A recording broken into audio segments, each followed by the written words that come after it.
And besides, all of that stuff to me is just trying to justify you saying the phrase, I hate fat people, or hating any people it's a feeling, it's an emotion. Hate is an emotion. It's a gut-wrenching thing that you feel about someone. It's not about what you think, and which is what he tries to do in the rest of the article, is to think away his awful feelings. Stop it. When you have a lifestyle or a predisposition or whatever it is that makes you live it out loud, whether that's having red hair or being overweight or having a speech impediment, or people are going to make judgments about you. And you know what? I'm okay with that. I can admit that I have prejudices or I make judgments about people based on my experiences. But it's how you allow those prejudices to affect you and to affect the way you treat people. I may have had a bad experience with a blonde person years ago, and so now I don't want anything to do with blonde. I hate blondes. They're just stupid and trashy. Meet somebody who's blonde, I may think in my head, oh, that person is stupid and trashy. But you know what? I would never say it out loud, and I would never treat them any differently. And usually within about 3 seconds, I realize that I'm being ridiculous and that these are wonderful people. We all have those thoughts. We all think those things. So I'm okay with the fact that this guy has a natural prejudice, for whatever reason, against people who are overweight. But when you put out an article like this that says, I hate them, that to me is wrong. That to me is offensive to me.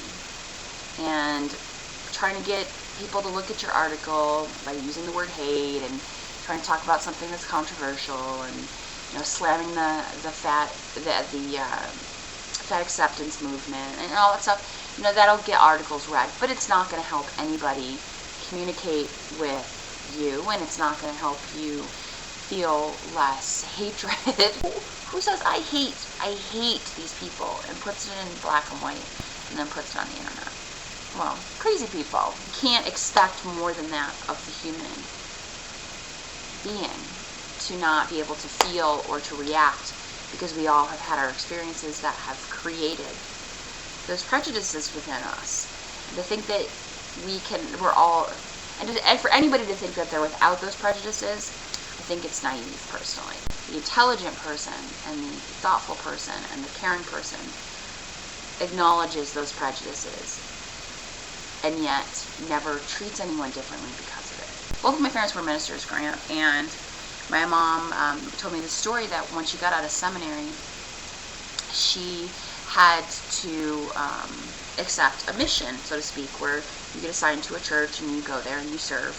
And she was assigned to Harlem, a church in Harlem. And after church one day, she had the collection money, and her job was to take the collection money to the bank. And as she got outside the church, this group of men formed a circle, kind of like a semicircle around her, and they were all of color. And she said she started to panic, because she was never raised around anyone but white people in her neighborhood, and she didn't know what to do, and she was scared. And she told them, she's like, this is church money, this is church money. And the man who was kind of the head of the group said, no, ma'am, we're not here to hurt you or rob you. We're here to take you to the bank. And they were her protectors, and they were her security guards on the way to the bank. And she told me that that was a wake-up call for her, and was always a lesson in her life to never judge people until you know them, and to be cautious, but not to be cruel. And I think that that's the lesson that we can learn from this article, is to remember that it's okay to make your judgments. It really is okay, because we all do it without thinking. But how are you going to use that judgment? And how are you going to learn from it? And how are you going to get better as a person? And how are you going to treat people because of it? That, I think, is the key. And it's not thinking that we're above it, but it's thinking that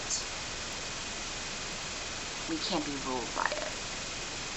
So go read the article. It's interesting and it's upsetting. And I hope that you guys make some video responses, because we'd love to hear what you guys think. And I'm really excited to see your faces. Okay? So I will see you all next week, and I can't wait to get my camera from Megan. Bye.